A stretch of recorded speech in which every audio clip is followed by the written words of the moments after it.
નમસ્કાર દર્શક મિત્રો, અબ તક ચેનલ પરથી પ્રસારિત થતા આપના મનપસંદ એવા કાર્યક્રમ ચાય પે ચર્ચામાં હું આપની હોસ્ટ શીતલ આપ સૌ દર્શક મિત્રોનું સ્વાગત કરું છું. દોસ્તો, ખાસ કરીને વતન માટે તો ઘણું બધું કહેવાયું છે, ઘણું બધું બોલાયું છે, ઘણી બધી કવિતાઓ પણ લખાઈ છે, ઘણા બધા ગીતો પણ આવ્યા છે, પરંતુ લખવું અને વતન માટે કંઈક કરી છૂટવું એ બધી જ વસ્તુઓ ઘણી બધી અલગ બની જાય છે. આપણે ચાય પે ચર્ચા કાર્યક્રમ અંતર્ગત ઘણી બધી ડિગ્નિટીઓ સાથે વાર્તાલાપ કરતા હોઈએ છીએ, તેના ક્ષેત્રની ચર્ચાઓ પણ કરતા હોઈએ છીએ. ત્યારે અત્યારે આપણી સાથે છે રિઝવાનભાઈ આડતિયા, કે જેઓ યુવાનોને કંઈક નવી દિશા આપવાનું સારું એવું કાર્ય કરી રહ્યા છે. તો આજે આપણે એમની સાથે ઘણી બધી વાતચીત કરવાના છીએ. તો સૌથી પહેલાં તો રિઝવાનભાઈ, અમારા કાર્યક્રમમાં હું તમારું સ્વાગત કરું છું. Thank you. સૌથી પહેલો મારો પ્રશ્ન તો એ જ રહેશે કે અત્યારનું જે યુથ છે એને તમે કઈ રીતે જુઓ છો? અત્યારનું યુથને આપણે જોવા જઈએ ને તો મારા હિસાબે એ લોકોની જે લાઈફસ્ટાઈલ છે ને એ બધું બહુ ફાસ્ટ છે, પણ શું જલ્દી બધું એચીવ કરી લેવું. તો કેમ કે યુથ માટે ઓપોર્ચ્યુનિટી ઘણી બધી છે, પણ સામે શું છે કે ઘણું બધું પેશન્સ રાખવું પડે અને પોતાની જે બી ટેલેન્ટ હોય એ ટેલેન્ટની અંદર પોતાને ડેવલપ કરવું પડે, તો યુથ એનો બેનિફિટ લઈ શકે. રિઝવાનભાઈ, ખાસ તો મારે એ પૂછવાનું છે કે આપ મૂળ સૌરાષ્ટ્રના છો, થોડીક આપના વતનની વાત, અને છેલ્લા 30 વર્ષથી આપ આફ્રિકા સ્થાયી થયા છો.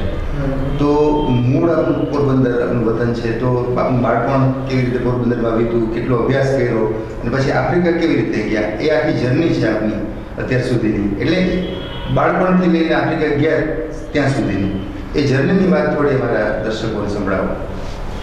કે હું ઓરિજિનલ પોરબંદરનો છું અને એક નાના પરિવારનો હિસ્સો હતો અને ઇસ્માઇલી ખોજા આગાખાની છીએ અમે લોકો. પણ બાળપણમાં એ ટાઈમની અંદર આજથી 30-35 વર્ષ પહેલાં એજ્યુકેશનનું એટલું ઇમ્પોર્ટન્ટ નહોતું, તો એના હિસાબે મેં એજ્યુકેશન ઉપર એટલું ફોકસ ન કર્યું અને 10th ફેલ થયો એટલે મેં પછી સ્કૂલ છોડી દીધી. પણ એની સામે હું રિલિજિયસ બુક્સ બહુ વાંચતો હતો, ઘણી બધી મને પ્રેરણા મળતી હતી. તો એ પ્રેરણાને લઈને હું મારી જીવનની અંદર સમજી શકતો હતો કે લાઈફ શું છે, લાઈફનો પર્પઝ શું છે, અને એ પ્રમાણે પછી હું મારી લાઈફને આગળ લઈ જતો હતો. રિઝવાનભાઈ, ખાસ કરીને આપણે કીધું કે આપ 10મું ધોરણ પાસ નથી. હવે આ વાત આજના બાળકોની કરીએ તો છોકરાઓને ઓછા ટકા આવે છે તો છોકરાઓ આત્મહત્યા કરી લે છે. 12 સાયન્સમાં ડૉક્ટરીમાં જાઓ તો MBBS કરવું તો એટલા ટકા ના આવ્યા, આત્મહત્યા કરી લીધી. એન્જિનિયરિંગમાં જાઓ તો ટકા ના આવ્યા, સુસાઇડ કરી લીધો. આવો એવું બી છે ત્યારે આજથી 30 વર્ષ પહેલાં કે 25 વર્ષ પહેલાં તમે જ્યારે SSCમાં ફેલ થયા ત્યારે શું વિચાર કર્યો હતો, કયા પ્રકારનો વિચાર આવ્યો તમને? જુઓ, એજ્યુકેશન એક લાઈફનો આજના જમાનામાં એક ઇમ્પોર્ટન્ટ પાર્ટ છે, પણ એજ્યુકેશન જ બધું નથી. Very good. સૌથી પહેલા તો લાઈફ છે એ પરમાત્મા તરફથી એક બ્લેસિંગ્સ છે, અને લાઈફની અંદર તમે કેટલા ભણેલા છો એ એટલું ઇમ્પોર્ટન્ટ નથી જેટલું તમારા લાઈફના એમ શું છે, તમારા લાઈફના ગોલ શું છે. ને હંમેશા જિંદગીને આપણે લોંગ ટર્મ જોવાનું હોય છે. ભલે આજે આપણે કોઈ ચીજમાં ફેલ થાય તો એનો મતલબ એમ નથી કે આપણે જિંદગી હારી ગયા છીએ. આપણે આ ફેલ એટલા વાસ્તે થયા છીએ કે આપણે એમાંથી કંઈક લર્ન કરી અને વધારે બેનિફિટ લેવાનું હોય છે. તો હું આજના યુથને એ જ રિક્વેસ્ટ કરીશ કે તમે લોકો સબરથી કામ લો અને લોંગ ટર્મના તમે ગોલ સેટ કરો. એવું નથી કે આજના તમારા આટલા માર્ક્સ ના આવ્યા એટલે તમારા મગજની અંદર તમે આપઘાતના વિચારો. આ જિંદગી નસીબદારો એ લોકોને જ મળે છે. અને પ્લસ કે યુથને એ સમજવાનું જોઈએ કે આજે તમારા મા બાપ તમારા ઉપર ઘણી આશ રાખીને બેઠા છે, અને દુનિયા માટે ભલે તમે કામ ઇન્સાન હો, પણ તમારા મા બાપ માટે તો યુથ એનું બચ્ચું આખી દુનિયા છે. તો બહુ ઇમ્પોર્ટન્ટ છે કે આજના યુથને આ ચીજ સમજવાની. આપઘાત કરવો કોઈ પ્રોબ્લેમનું સોલ્યુશન નથી, એ પ્રોબ્લેમને વધારે તકલીફમાં નાખે છે. પછીની લાઈફ ભલે કોઈ પણ બચ્ચો આપઘાત કરે છે એ તો પોતાની આવેશમાં આવીને પગલું ભરી લે છે, એને બી અફસોસ થાય છે કાલ સવારે ઉપર જઈને, પણ મા બાપ વાસ્તે તો આખી જિંદગી પેઇનફુલ થઈ જાય છે. યશવંતભાઈ, એક બીજો પ્રશ્ન એ કે આપણે જેમ કીધું કે એસએસસી ફેલ આપ થયા અને આપણે પણ જે દર્શકોને વાત કરી, એક નિષ્ફળતા છે એ જીવન કાયમ માટે તમારું નકામું નથી બનાવી. એનો મતલબ એવો થાય આપ જ્યારે 10માં ફેલ થયા અને પછી આફ્રિકાનો વિચાર કેવી રીતે આવ્યો અથવા આફ્રિકા શા માટે ગયા? હું 10માં ફેલ થયો એટલે નોર્મલી બચ્ચું નાના પરિવારનો એ તો શું કરે, જોબ પર લાગી જાય. તો હું પણ ત્યાં નાની એવું જોબમાં લાગી ગયો. મહિનાના 175 રૂપિયા મારો પગાર હતો પોરબંદરમાં, અને રોજની 12 કલાક ડ્યુટી હતી. હવે તમે સમજી શકો છો કે 175 રૂપિયામાં 12 કલાકથી માણસ કામ કરતો હોય, શું કામ કરતો? ઓફિસમાં તો બેસીને કઈ કોમ્પ્યુટર ઉપર તો ન હોય, કેમ કે ભણે તો હતો નહીં. પણ લાઈફની અંદર એક એમ હતો કે મને કંઈક એચીવ કરવું છે, મને લાઈફમાં આગળ વધવું છે. ભલે એજ્યુકેશન મારી વીકનેસ હતી કે હું ન લઈ શક્યો, પણ એ કુદરતે બીજી ઘણી બધી સ્ટ્રેન્થ આપણી અંદર રાખી હોય છે. તો એ સ્ટ્રેન્થને આપણે પોઝિટિવલી જો આપણે ડેવલપ કરીએ ને તો આપણા ડ્રીમને આપણે એચીવ કરી શકીએ છીએ. અને એ જ પ્રમાણે હું મારી લાઈફને આગળ લેતો હતો અને મને એક દિવસ જોબની ઓપોર્ચ્યુનિટી આવી અને 16.5 વર્ષની ઉંમર હતી મારી 1986માં, અને હું આફ્રિકા ગયો. એટલે આફ્રિકા જોબ મતલબ ત્યાં કઈ જગ્યાએ અને કયા પ્રકારની જોબ હતી? પોરબંદરમાં હતી એના કરતાં જુદી જાતની?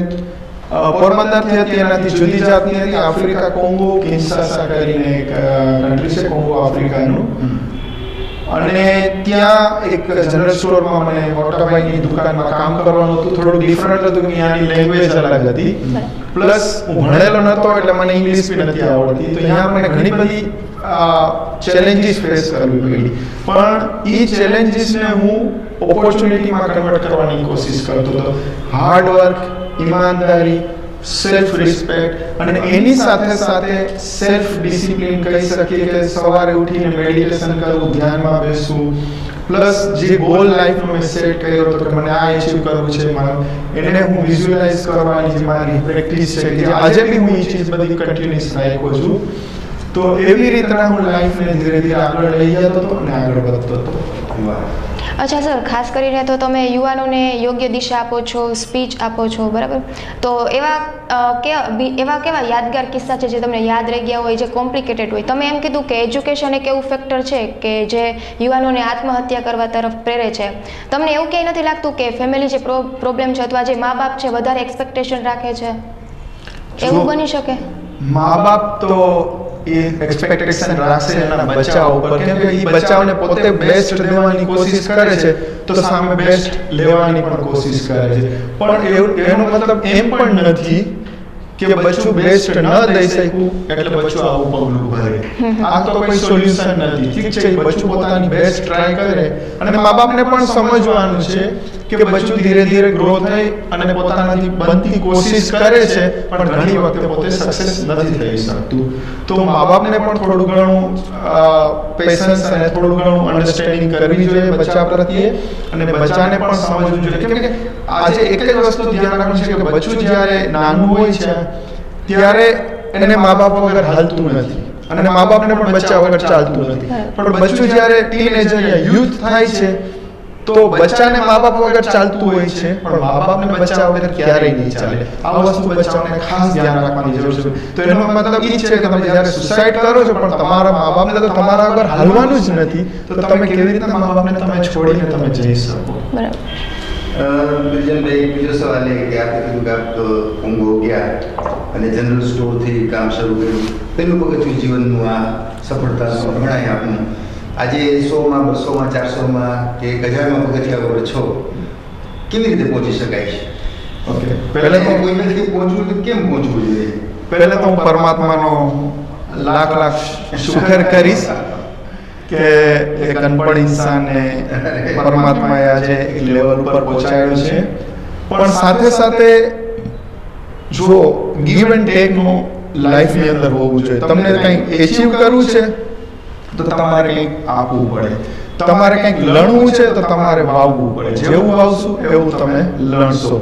તો નાની એજની અંદર બી મેં જો રિલિજિયસ બુક્સ વાંચતો તો એની પ્રેરણા લઈને મેં લોકોને મદદ કરવાનું ચાલુ કર્યું. તો 175 રૂપીસ બી મને મળતા હતા ને, એમાંથી પણ હું ઘણા પૈસા લોકોની મદદમાં જ વાપરતો હતો. અને આફ્રિકા જઈને બી સ્ટાર્ટિંગમાં મને પગાર મળતો હતો $200. $200 એટલે એ ટાઈમમાં થતા હતા લગભગ ₹3,500. તો એ ટાઈમની અંદર એ $200 માંથી પણ હું મેક્સિમમ પૈસા લોકોની મદદમાં વાપરતો હતો. કેમ કે મને નાનપણથી કોઈ મારી ખરાબ આદત નથી. આજ બી આટલા વર્ષ થયા મને એ ખબર નથી કે સિગરેટનો ટેસ્ટ કેવો હોય કે પછી માવા કે ગુટકા કે ડ્રિંક્સ નો ટેસ્ટ કેવો. આજ સુધી મેં ક્યારેય ટ્રાય નથી કરી અને પરમાત્માની મહેરબાની છે મને ટ્રાય કરવાની ક્યારે જરૂર પણ નહીં પડે. આઈ હોપ કે તમારા દર્શકો પણ આ ચીજને સમજે અને પોતાની, કેમ કે હેલ્થ ઇઝ રિયલ વેલ્થ. તમારી પાસે જો હેલ્થ છે ને પછી તમારી પાસે દુનિયામાં પૈસા બી નથી ને તો તમે અમીર છો, તો બી તમારી પાસે વેલ્થ છે, કેમ કે પરમાત્માની દીધેલી વેલ્થ છે. તો એવી જ રીતના એ મારી જે કી સક્સેસની જે કી છે ને એ છે આપવાની, દેવાની આદત. ક્યોંકિ એક કહેવત છે કે તમે, સમાજ એમ કહે છે, આજનો ટાઈમ જમાનો એમ કહે છે કે તમે કમાઈને ભેગું કરો એમાં સુખ છે. હું કહું છું કમાઈને તમે લોકોમાં બાંટો એમાં સુખ છે. રિઝવાનભાઈ, એક આપના નામથી જ એક ફાઉન્ડેશન આપ ચલાવો છો, રિઝવાન આડતિયા ફાઉન્ડેશન. એના અંતર્ગત એ રૂફ નીચે કેટલી બધી પ્રવૃત્તિ કરો છો અને ખાસ કરીને અહીંયા આવીને આપ છો આફ્રિકા, ત્યાં આપણો બિઝનેસ છે. આપણે બિઝનેસમાં અમને બહુ જાણવામાં ઇન્ટરેસ્ટ પણ નથી, અમારા દર્શકોને નથી, પણ આપની જે આ સેવા પ્રવૃત્તિ છે વિશેષ આપણે એની જ વાત કરવી છે. તો આ ફાઉન્ડેશન, રિઝવાન આડતિયા ફાઉન્ડેશન આપણે ક્યારે શરૂ કર્યું અને એની શરૂઆતની પ્રવૃત્તિઓ કેવી હતી ને આજે એનો વ્યાપ કેટલો છે?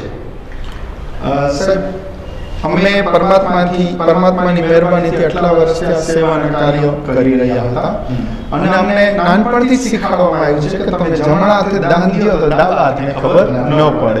તો આટલા વર્ષથી અમે આવી જ રીતના દાનની અમારી જે પ્રવૃત્તિ હતી ચાલતી હતી અને અમે એન્જોય કરતા હતા. હું ખુશી અનુભવતો હતો. ઇનર હેપીનેસ જે આપણે કહીએ ને, જે આપણે કહીએ ને real achievement, inner happiness and peace of mind છે. અને આ જ દાન કરવાની વૃત્તિ અને સેવાના કાર્યોમાં આનો આનંદ હું લેતો હતો. પણ 2014માં મને વિચાર આવ્યો કે ના, હવે મારે કંઈક મોટું કામ કરવું છે, મારે કરોડો લોકો સુધી મારી પહોંચવાનું મારું ડ્રીમ છે અને હવે એ ટાઈમ આવ્યો છે કે હું મારી જાતને હવે ઓપન કરું. તો 2014માં મને જ્યારે સપ્ટેમ્બર મહિના મને વિચાર આવ્યો અને 14 સપ્ટેમ્બર મારા બર્થડેમાં અમે એક મિશન લોન્ચ કર્યું, મિશન 2015-2030. એ મિશનને અમે લોન્ચ કર્યું અને પછી જાન્યુઆરી 2015માં આપણે નક્કી કર્યું કે ભાઈ ઇન્ડિયા અને મોઝામ્બિક બે જગ્યાએ આપણે ફાઉન્ડેશન ખોલીએ. અને અમે જાન્યુઆરીમાં ફાઉન્ડેશનની પ્રોસેસ ચાલુ કરી અને ફાઉન્ડેશન ખોલ્યું. અને મને જણાવતા, તમારા દર્શકોને જણાવતા મને ખુશી થાય છે કે 2 વર્ષની અંદર ઇન્ડિયાની અંદર અમે લગભગ 45 પ્રોજેક્ટ કર્યા અને આફ્રિકાની અંદર અમે લગભગ 50 જેટલા પ્રોજેક્ટ્સ કર્યા અને 2 વર્ષમાં લગભગ 2 લાખ લોકોને બેનિફિટ થયો. અને એની ઉપરાંત પ્રાઇમ મિનિસ્ટર, આપણા માનનીય પ્રાઇમ મિનિસ્ટર નરેન્દ્ર મોદીજી મને 2015માં પણ દિલ્હીમાં એની ઓફિસમાં મને એપોઇન્ટમેન્ટ મળી હતી. 10 મિનિટ સુધી એની સાથે મુલાકાત થઈ. આ વર્ષે જુલાઈમાં ત્યાં આફ્રિકા મોઝામ્બિક આવ્યા. પર્સનલી મને અને મારી વાઈફ સાથે એને ટાઈમ આપ્યો, ઇનફ ટાઈમ આપ્યો. એ સિવાય બી પરમાત્માની મહેરબાનીથી આપણા defence minister, CM Maharashtra, CM Goa, એ લોકોએ મારું સન્માન કર્યું. હમણાં 2 મહિના પહેલા ગડકરીજીના હાથે મારું સન્માન થયું દિલ્હીમાં. એ સિવાય મને હમણાં 5 એવોર્ડ મળ્યા આફ્રિકા અને ઇન્ડિયાની અંદર. તો આ બધી સન્માન અને એવોર્ડ તમને બતાવવાનું કારણ એ છે કે સન્માન છે યા એવોર્ડ છે એનાથી એક જોશ અને જજ્બા તમારો વધે છે, એક જાતનું મોટિવેશન થાય છે. એક્ઝેક્ટલી. અને પ્લસ આપણે એમ થાય કે આપણે કામ કરીએ છીએ તો આપણા લીડર્સ એની નોંધ લઈએ છીએ. તો આ બહુ મારા માટે આને હું બ્લેસિંગ સમજુ છું. એટલે હું તમારી સાથે શેર કરું છું કે આપણે કામ કરીએ એની રિસ્પેક્ટ મળે છે, કે એનું સન્માન થાય છે, એને આપણે આશીર્વાદ રૂપે ગણીએ છીએ અને વધારે ને વધારે જોશ આવે છે. રિઝવાનભાઈ, આપણે જે કીધું કે ઇન્ડિયામાં 2 વર્ષ દરમિયાન લગભગ 45 જેટલા પ્રોજેક્ટ લોન્ચ કર્યા, તો તમારા જે પ્રોજેક્ટ્સ હોય છે એ કેવા હોય છે? લોકોને કયા પ્રકારની પ્રવૃત્તિથી મદદ કરો છો? અમે લોકો બધા એરિયામાં કામ કરીએ છીએ કે અમારી સ્ટ્રેન્થ બહુ છે, અમારી પાસે બહુ સ્ટ્રોંગ ટીમ છે. અમારી ઓફિસ છે મુંબઈમાં, રાજકોટમાં, અને એક ગામ આપણે માળિયાહાટીના ગુજરાત ડિસ્ટ્રિક્ટનું એડોપ્ટ કર્યું છે, અહીંયા પણ આપણી ઓફિસ છે. ને અમે હેલ્થ છે, education, women empowerment, early childhood development, livelihood, આ બધા એરિયાની અંદર અમે કામ કરીએ છીએ. અને હમણાં આપણે સિનિયર સિટીઝન પર બી ફોકસ કર્યું કે આ સિનિયર સિટીઝન પણ એક ઇમ્પોર્ટન્ટ પાર્ટ છે, સિનિયર્સ પણ. તો અમે લોકો સિનિયર્સ ઉપર પણ હમણાં ઘણા બધા પ્રોજેક્ટ્સ અમે કર્યા. હમણાં 40 સિનિયર્સ લેડીઝને અમે સિંગાપુર ફરવા લઈ ગયા હતા સપ્ટેમ્બર મહિનામાં. સિંગાપુરમાંથી પછી 3 દિવસ એ લોકોને ક્રૂઝમાં ફરાવ્યા. આ વર્ષે પણ અમારો પ્લાન છે કે 50 સિનિયર્સ અલગ અલગ વૃદ્ધાશ્રમમાંથી એ લોકોને અમે આ સિંગાપુરની એક ટ્રીપ કરાવશું. એ સિવાય બી અમે ઘણા બધા પ્રોજેક્ટ સિનિયર્સ માટે કરાવીએ છીએ. પછી રીમેરેજ વાસ્તે મેરેજ બ્યુરો પોરબંદરમાં કરેલો હતો, રીમેરેજ વાસ્તે અમે લોકો કોશિશ કરી. તો આ બધા એરિયાની અંદર અમે કામ કરી રહ્યા છીએ. અને વધારે પ્રોજેક્ટ્સ આપણે ગુજરાતમાં, મહારાષ્ટ્રમાં અને હમણાં આપણે બિહારમાં 2-3 પ્રોજેક્ટ લોન્ચ કર્યા છે. વિજયભાઈ, તમે વ્યવસાય કરો છો, કેટલી સેવા કરો, કેવી રીતે પહોંચી વળો છો? લોકો એવી ફરિયાદ કરતા હોય છે, ટાઈમ નથી, પોતાનું નાનું કામ નથી કરી શકતા. એને બદલે તમે 2 દેશમાં પગ રાખ્યો છે, ભારતમાં પગ રાખ્યો છે, આફ્રિકામાં પગ રાખ્યો છે, તમારો આટલો મોટો વ્યવસાય છે, આટલી મોટી સેવા પ્રવૃત્તિ, કેવી રીતે તમને 24 કલાક મળે છે? કેવી રીતે આ શક્ય બને? સાહેબ, જે તમે બોલ્યા ને કે તમને 24 કલાક મળે, પરમાત્માએ ઇન્સાનને 24 કલાક આપ્યા છે ને, એ 24 કલાકની અંદર ઇન્સાન ધારે ને એટલું કામ કરી શકે. 24 કલાક બહુ છે. એટલે કોઈ પણ ઇન્સાન પોતે જો સુકૂનથી બેસીને વિચારીને પોતાની લાઈફમાં અંદર જઈને તપાસે ને તો એને ખબર પડશે કે 50 થી 60% ટાઈમ ઇન્સાન વેસ્ટ કરે છે. કેમ કે આની અંદર તમે ઇન્વેસ્ટ અને વેસ્ટ, હવે ઇન્સાનને પોતા ઉપર છે કે કેટલું ઇન્વેસ્ટ કરવું કે કેટલું વેસ્ટ કરવું. પણ આજે હું પરમાત્માની મહેરબાનીથી આજે 32 વર્ષથી હું સવારે 3 વાગે મારો દિવસ ચાલુ થઈ જાય અને રાતના 10 વાગે દિવસ ખતમ થઈ જાય. આટલા ટાઈમની અંદર ઘણું બધું ઇન્સાન ધારે ને તો કરી શકે છે અને અમે કરીએ છીએ. બિઝનેસ વ્યવસાયની તમે વાત કરી, ખાલી શોર્ટમાં કહી દઉં કે પરમાત્માની મહેરબાનીથી આફ્રિકા 9 દેશમાં બિઝનેસ છે, લગભગ 3500 એમ્પ્લોઈઝ કામ કરે છે અને એ ગ્રુપનો હું ચેરમેન છું. ભલે આ મારી થોડીક મોટાઈ છે તમારા દર્શકોની સામે, પણ આ બહુ ઇમ્પોર્ટન્ટ છે કે ટાઈમ મેનેજમેન્ટ લાઈફની અંદર બહુ ઇમ્પોર્ટન્ટ છે. અને કુદરતે હર એક ઇન્સાનની અંદર સેમ શક્તિ રાખેલી છે. પણ જે તમે એક શબ્દ બોલ્યા ને કે માણસો પાસે ટાઈમ નથી, એમાં હું એક ચીજ ઉમેરવા માંગીશ કે જો તમને દુનિયામાં સફળ થવું હોય, દુનિયાની અંદર તમને સુખી થવું હોય, રિયલ હેપીનેસ, પૈસાવાળા કઈ સુખી નથી, પણ રિયલ હેપીનેસ, સેટિસ્ફેક્શન આપણે, તો 4 ચીજ એવી છે ને હું બધાને રિક્વેસ્ટ કરીશ કે તમારા દિલ અને દિમાગમાંથી તમે કાઢી નાખો ને તો દુનિયામાં તમે બહુ સુખી થશો. 4 ચીજ શું છે? સૌથી પહેલે, લોગ ક્યાં કહેંગે. હંમેશા ઇન્સાન આ ડરથી જીવતો હોય કે હું કંઈક સારું કાર્ય કરીશ યા મારા બચ્ચા માટે સારું કાર્ય કરીશ તો સમાજ શું મારી વાતો કરશે, દુનિયા શું મારી વાતો કરશે, બીજાઓ શું મારા બારામાં વિચારશે. આની અંદર જ આપણો સમાજ ગૂંચવાયેલો રહે છે અને સારી ઓપોર્ચ્યુનિટી ગુમાવી દે છે. આ પહેલું સૌથી મોટું આપણું આ નેગેટિવ પોઈન્ટ છે આપણા સમાજનો. બીજો પોઈન્ટ છે મુझसे નહીં હોગા. ઇન્સાન ધારે ને ઈ અને એટલું કામ કરી શકે. કોઈ દિવસ આપણે ક્યારેય એવું નહીં બોલવાનું કે આ કામ હું નહીં કરી શકું, આ મારાથી નહીં થાય. ત્રીજો પોઈન્ટ ઈ છે मेरे पास टाइम नहीं है. जो કુદરતે બધાને 24 કલાક આપ્યા, ચાહે આપણા પ્રાઇમ મિનિસ્ટર હોય, ચાહે બિલ ગેટ્સ હોય, ચાહે અમેરિકાનો પ્રેસિડેન્ટ હોય, ચાહે તમારા મારા જેવા યંગસ્ટર હોય, બધાને 24 કલાક આપ્યા. અને જેમ મેં કીધું ને 24 કલાક પરમાત્મા તરફથી, ખુદા તરફથી એક બ્લેસિંગ છે અને ઇનફ ટાઈમ એને હિસાબ કરીને આપ્યો છે. અને સૌથી ચોથું કે ઘણા બધા દર્શકો અને એના ફેમિલી બોલતા જ હશે, હું શ્યોર છું, मेरी तो किस्मत ही खराब है. હંમેશા બધા માણસો નસીબને દોષ આપે છે. ભગવાને મારી સાથે આમ શું કામ કર્યું, મેં શું બગાડ્યું, મેં શું ખોટું કર્યું, તો બહુ સારી છે, બહુ સારો છે, મારા જ નસીબ ખરાબ છે, મારા જ નસીબમાં દુઃખ લખ્યું છે. આ બધું છે ને આપણા એક્સક્યુઝિસ છે.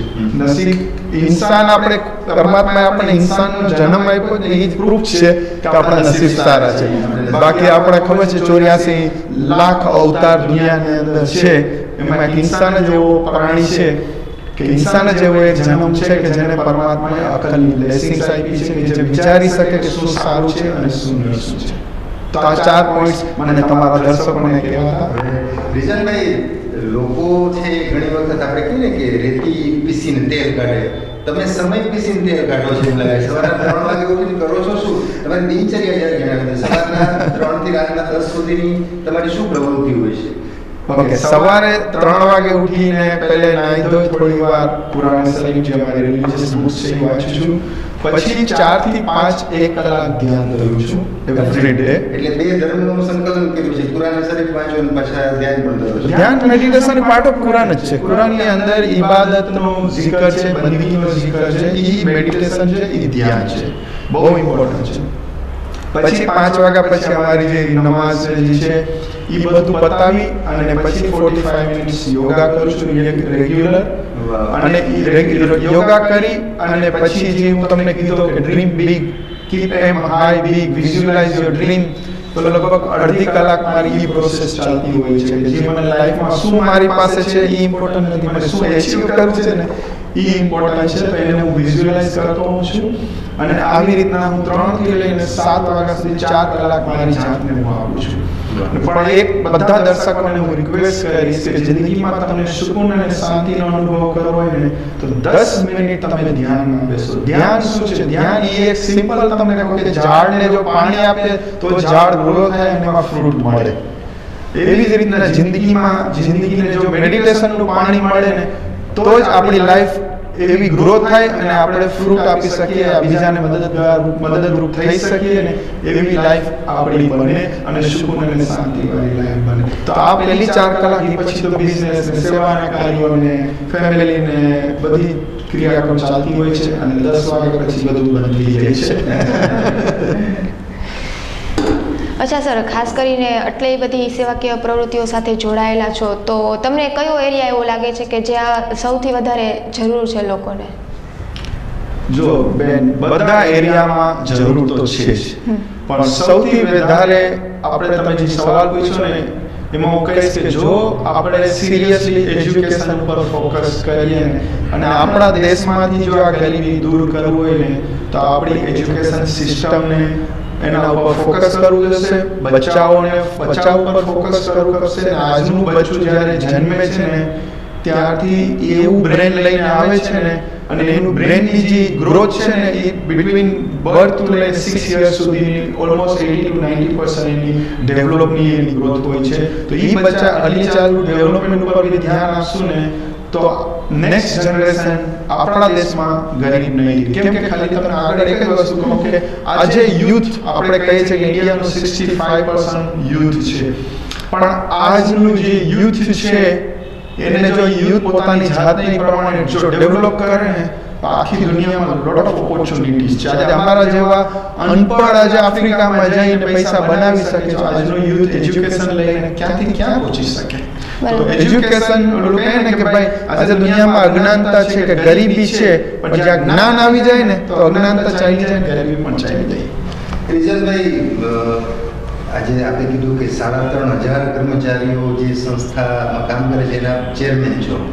સામાન્ય રીતે આની અંદર એક છાપ એવી છે અમારા બધાના મનમાં, લોકોના મનમાં, કે તમારે કોઈ સંસ્થાના વડા થવું હોય, CEO થવું હોય, MD થવું હોય તો તમે MBA હોવા જોઈએ, આ હોવા જોઈએ, તે હોવા જોઈએ, પર્ટિક્યુલર ડિગ્રી હોવી જોઈએ. SSC ફેલ છો આપ અને 3,500 લોકોની સંસ્થાના ચેરમેન છો, કેવી રીતે હેન્ડલ કરી શકાય છે આ બધું?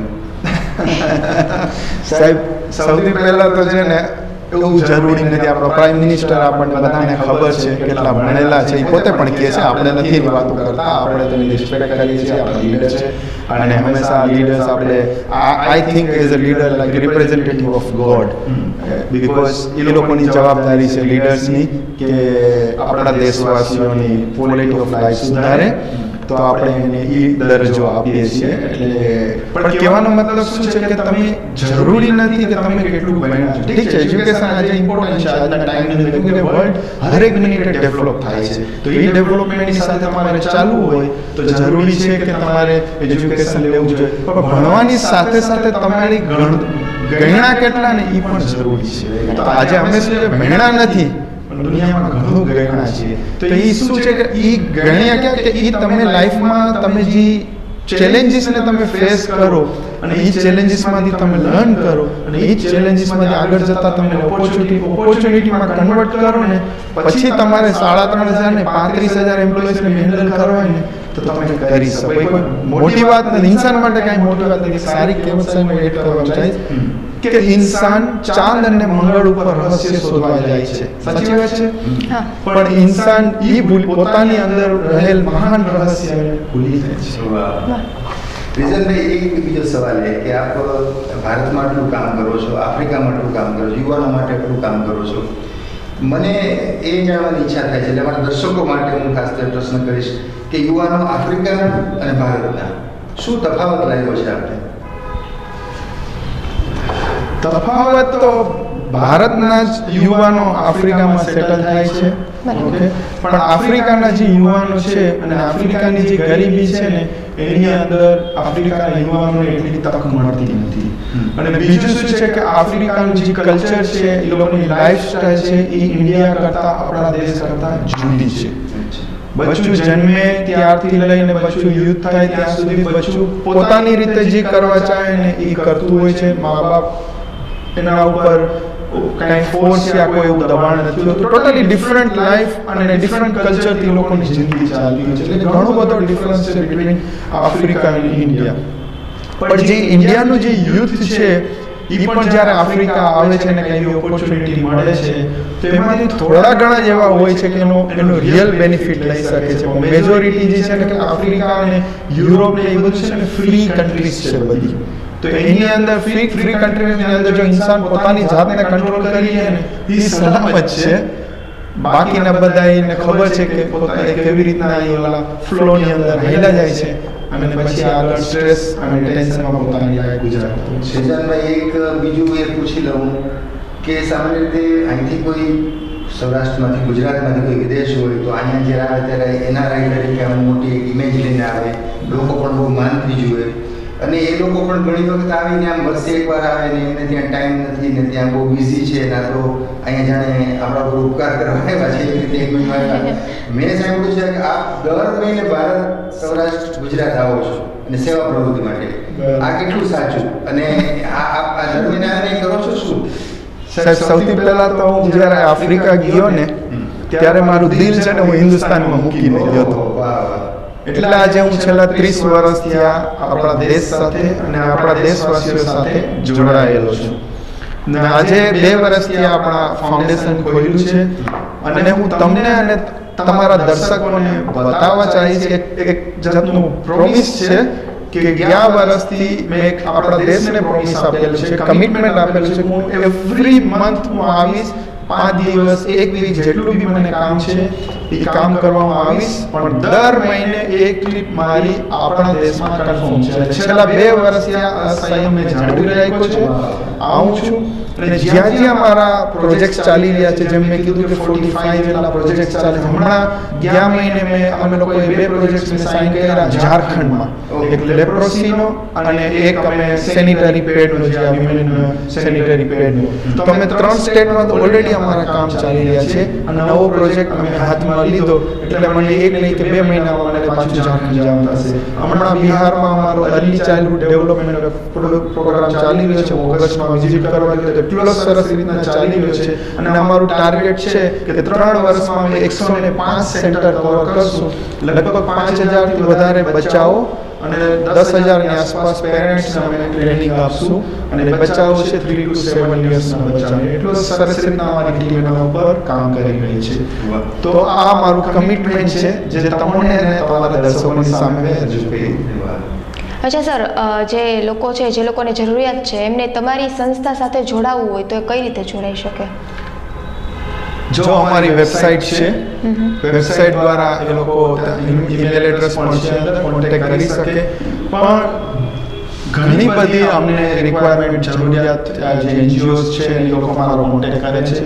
પણ હવે શું છે કે અત્યાર સુધી અમે અમારા પોતાના ફંડથી કામ કરીએ છીએ, પણ હવે અમારા પ્રોજેક્ટ્સ આફ્રિકામાં બી વધતા જાય છે. એ સિવાય બી અમારા બીજા 6 દેશોમાં અમારા સેવાના કાર્યો ચાલી રહ્યા છે. બાંગ્લાદેશ છે, કોંગો છે, માડાગાસ્કર છે, સાઉથ આફ્રિકા છે અને સ્વાઝીલેન્ડ કરીને એક નાનું કિંગડમ છે આફ્રિકામાં. બધા દેશમાં અમારા પ્રોગ્રામ્સ થતા ચાલુ છે બધાય.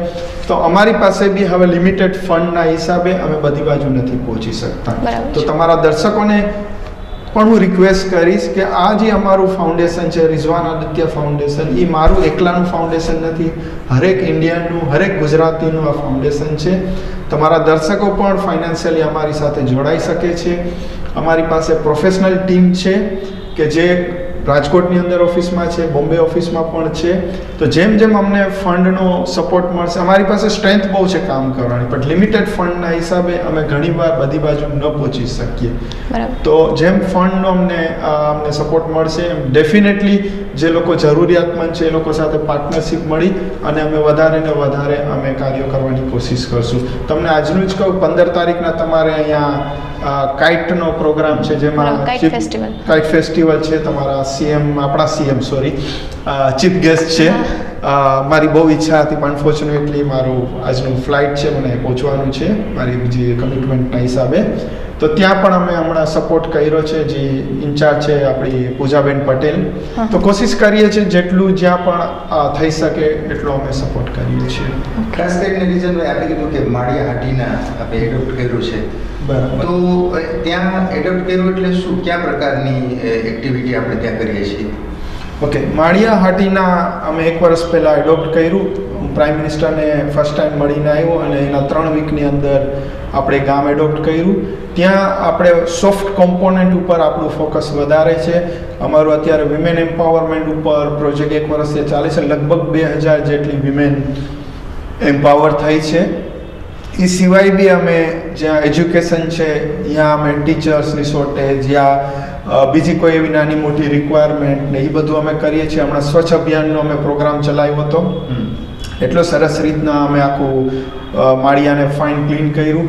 હમણાં એક અમે સિનિયર સિટીઝન વાસ્તે એક નવો અમે આખો હોલ જેવું બનાવી દઈએ છીએ, તાકે સિનિયર સિટીઝન આવે ત્યાં અને અમારી ટીમ એ લોકોને એન્ટરટેનમેન્ટ કરે વન્સ એ વીક. ને એ સિવાય બી ત્યાં યુથને બીજા પ્રોગ્રામ બી થઈ શકે તો ત્યાં એ પણ અમે કરીએ છીએ.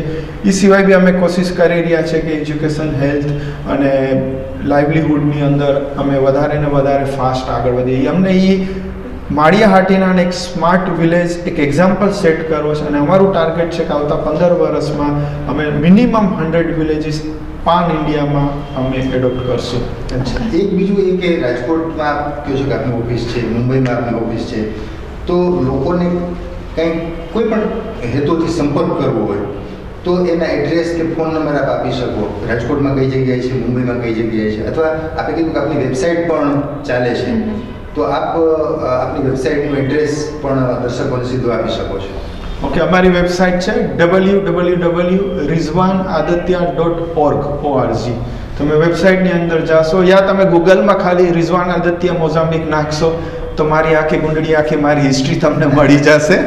એની અંદર તમને વેબસાઇટ છે, એની અંદર તમને ઈમેલ એડ્રેસ મળશે, ફિઝિકલ એડ્રેસ અમારી ઓફિસીસના બધા મળશે.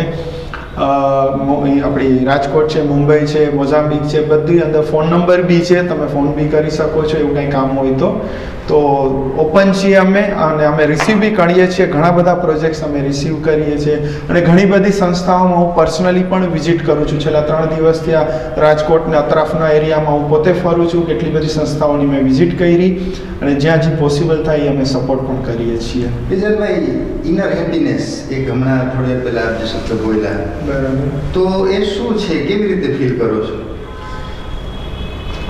સેવાના કામની અંદર સાહેબ તમે દિલથી કોઈ કામ કરો ને એટલે દિલની અંદર તમને ખુશી મળે, એ ઇનર હેપીનેસ. પણ સાથે સાથે થોડું ધ્યાનમાં બેસવું પણ બહુ ઇમ્પોર્ટન્ટ છે. કેમ કે ધ્યાન પણ ઇનર હેપીનેસનું એક કડી છે, એક જોડાયેલું એક પાત્ર છે અંદર. અને મને તો હું તો આટલા વર્ષથી આ સેવાના કાર્યોની અંદર સંકળાયેલો છું. એના હિસાબે હું વર્ષોથી મારી જાતને હું ડેવલપ કરતો હતો. આજે આટલા કામ અમે કરી રહ્યા છે, સાથે આટલો બિઝનેસ ચાલે છે. બિઝનેસને અલાવા બી અમારા સમાજમાં હું છેલ્લા 12 વર્ષથી લીડરશિપની પોઝિશન ઉપર છું આફ્રિકામાં.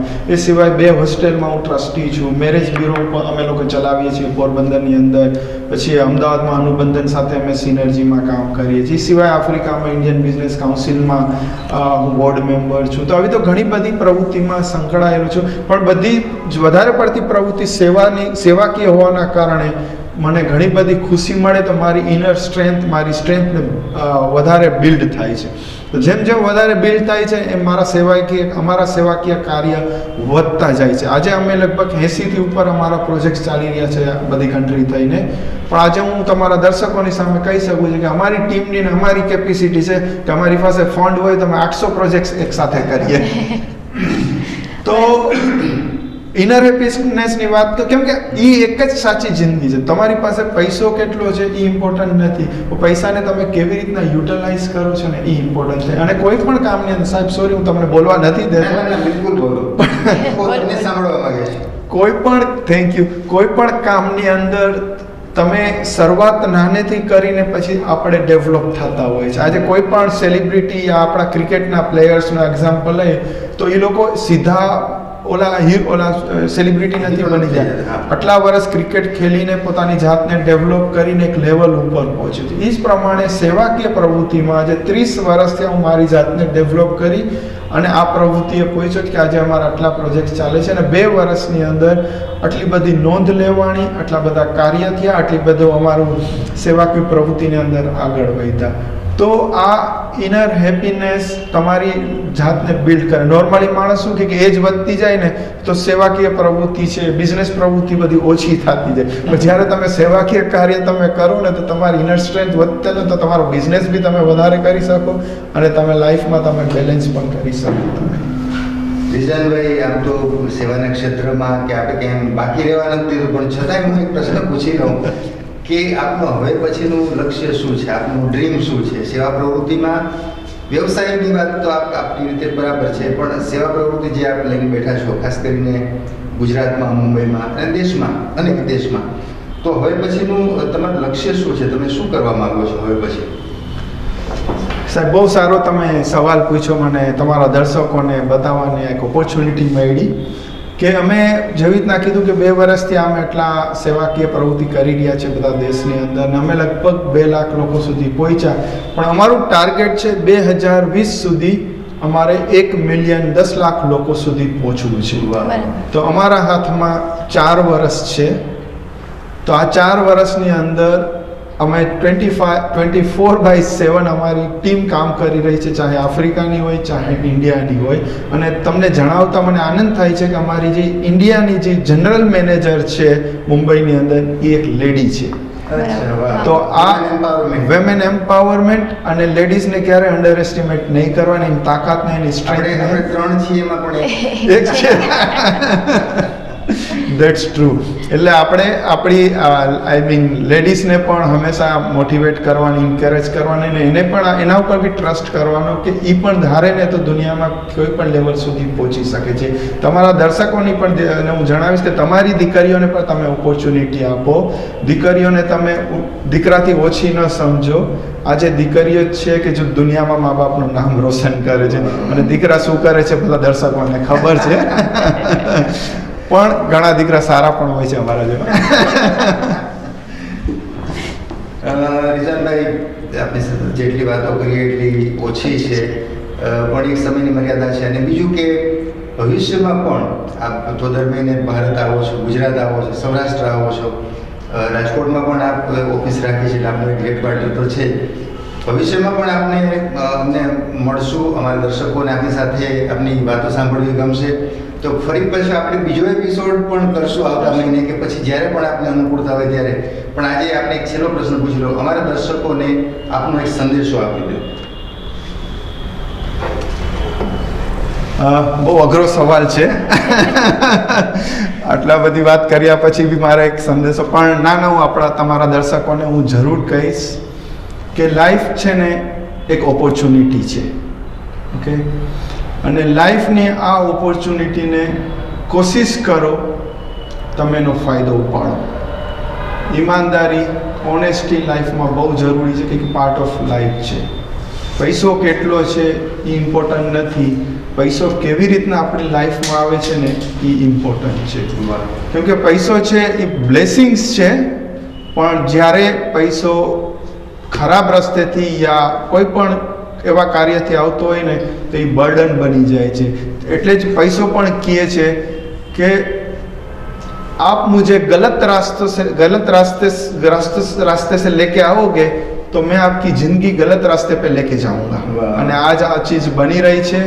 ઘણી બધી સંસ્થાઓમાં લીડર્સ પોતાના પર્સનલ ઇન્ટરેસ્ટના કારણે યા થોડા ઘણા પૈસાના કારણે ઘણાઓની લાઈફ સાથે ખેલતા હોય છે યા ખિલવાડ કરતા હોય છે. હું દર્શકોને રિક્વેસ્ટ કરીશ, લાઈફને એક બ્લેસિંગ સમજીને જિંદગીને જીવે અને જિંદગીને જીવી શકશો. કેમ કે આજે આપણે જોઈ રહ્યા છીએ હોસ્પિટલ્સ, ડોક્ટર્સ ભરાતા જ જાય છે. શા માટે? કારણ કે આપણી જિંદગી જીવવાની જે રીત છે ને એ ખોટી છે. નાની નાની ચીજની અંદર આપણે એટલા ફ્રસ્ટ્રેટ થઈ જાય છીએ યા એટલા બધા આપણે ક્રોધમાં આવી જઈએ અને ઘણી બધી બીમારીઓને આપણે આમંત્રિત કરીએ છીએ. તો હું દર્શકોને એટલું જ કહીશ, take it easy, be positive, live positive અને એન્જોય ધ લાઈફ. તો દર્શક મિત્રો, આજે આપણે રિઝવાનભાઈ આડતિયા પાસેથી ઘણી બધી માહિતી મેળવી, તેમજ તેઓ જે ટ્રસ્ટ ચલાવે છે, સંસ્થા ચલાવે છે, તેને લગતી ઘણી બધી વાતો કરી, તેમજ પોઝિટિવ વાતો જે છે તે આપણે તેમની સાથે શેર કરી. તો આવતી વખતે ફરી પાછા આવા જ કોઈ ડિગ્નિટી સાથે આપણે મુલાકાત લેશું અને તેની સાથે ચર્ચાઓ કરશું. ત્યાં સુધી આપની હોસ્ટ શીતલને રજા આપશો અને જોતા રહેજો અબ તક ચેનલ. નમસ્કાર.